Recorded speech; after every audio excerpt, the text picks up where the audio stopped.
Hello guys, കാർലൈൻ്റെ ഇന്നത്തെ വീഡിയോയിലേക്ക് സ്വാഗതം. അപ്പോൾ ഇന്നത്തെ നമ്മുടെ വീഡിയോയിൽ നമ്മൾ കാണിക്കുന്നത് പുതിയ ബലേനോയിലെ ആക്സസറീസാണ്. വണ്ടി ബേസ് മോഡലാണ്. അപ്പോൾ ഇതിൻ്റെ അകത്ത് ഇൻഫോർടൈൻമെൻറ്റ്, സ്പീക്കർ കാര്യങ്ങളൊന്നുമില്ല. അപ്പോൾ നമ്മൾ ഇതിൻ്റെ അകത്ത് ഫുൾ അപ്ഗ്രേഡ് ചെയ്യാനായിട്ട് പോവുകയാണ്. നമ്മൾ ഇതിൻ്റെ അകത്ത് 360 DVR ഒന്നുമല്ല നമ്മൾ ചെയ്യുന്നത്. നോർമൽ സ്റ്റീരിയോ, റിവേഴ്സ് ക്യാമറ, ഇൻഫിനിറ്റിയുടെ സ്പീക്കറുകൾ കാര്യങ്ങളാണ് അപ്ഗ്രേഡേഷൻ ചെയ്യാൻ പോകുന്നത്.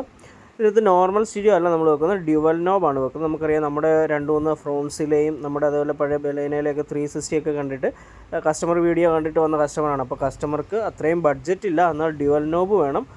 റിവേഴ്സ് ക്യാമറ സെറ്റ് ചെയ്യാനായിട്ടുള്ള ബഡ്ജറ്റിലാണ് കസ്റ്റമർ ആഗ്രഹിച്ചിരുന്നത്. അപ്പോൾ ആ കസ്റ്റമറിൻ്റെ ആഗ്രഹപ്രകാരം നമ്മൾ ഡ്യുവൽ നോബ് സെറ്റിൽ റിവേഴ്സ് ക്യാമറ ആഡ് ചെയ്ത് കൊടുത്തിരിക്കുകയാണ്. നല്ല അടിപൊളിയായിട്ട് നമ്മൾ വർക്ക് ഫിനിഷ് ചെയ്തിട്ടുണ്ട്. അപ്പോൾ നിങ്ങൾക്ക് വീഡിയോ കാണുമ്പോൾ മനസ്സിലാകും. ഡ്യുവൽ നോബ് ആണെങ്കിലും നമുക്ക് ബലേനോ, ഫ്രോൺസ് അങ്ങനെയുള്ള വണ്ടികൾക്കൊക്കെ നല്ലപോലെ സൂട്ടാകും. നമുക്ക് ആ കറക്റ്റ് ഡാഷ് ബോർഡിൻ്റെ സൈസിൽ തന്നെ നമുക്ക് കിട്ടും. അതുപോലെ തന്നെ ഇൻഫിനിറ്റിയുടെ പ്രൈംസ് വരുന്ന കമ്പോണൻറ്റും പ്രൈംസിന് തന്നെ കോയാക്സിലുമാണ് നമ്മൾ സൗണ്ട് എഫക്റ്റ് കൂടുതൽ കിട്ടാനായിട്ട് നമ്മളിതിനകത്ത് വണ്ടിക്കകത്ത് വെച്ചിരിക്കുന്നത്. അപ്പോൾ ഈ ഇൻഫോർടൈൻമെൻറ്റ് സിസ്റ്റത്തിൻ്റെ അകത്ത് DSP ഡിജിറ്റൽ സൗണ്ട് പ്രോസസ്സർ വരുന്നുള്ളതുകൊണ്ട് തന്നെ നമുക്ക് സൗണ്ട് ഔട്ട്പുട്ട് കൂടുതലായിട്ടും അത്യാവശ്യം തെറ്റില്ലാതെ തന്നെ സൗണ്ട് ഔട്ട്പുട്ടും കിട്ടുന്നുണ്ട്.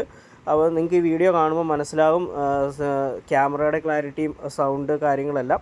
നിങ്ങളുടെ വണ്ടിയിലും ഇതുപോലുള്ള എല്ലാ ആക്സസറീസും എന്തെങ്കിലുമൊക്കെ ചെയ്യണമെന്നുണ്ടെങ്കിൽ തീർച്ചയായിട്ടും കാർലൈൻ ആക്സസറീസ് കോൺടാക്റ്റ് ചെയ്യുക.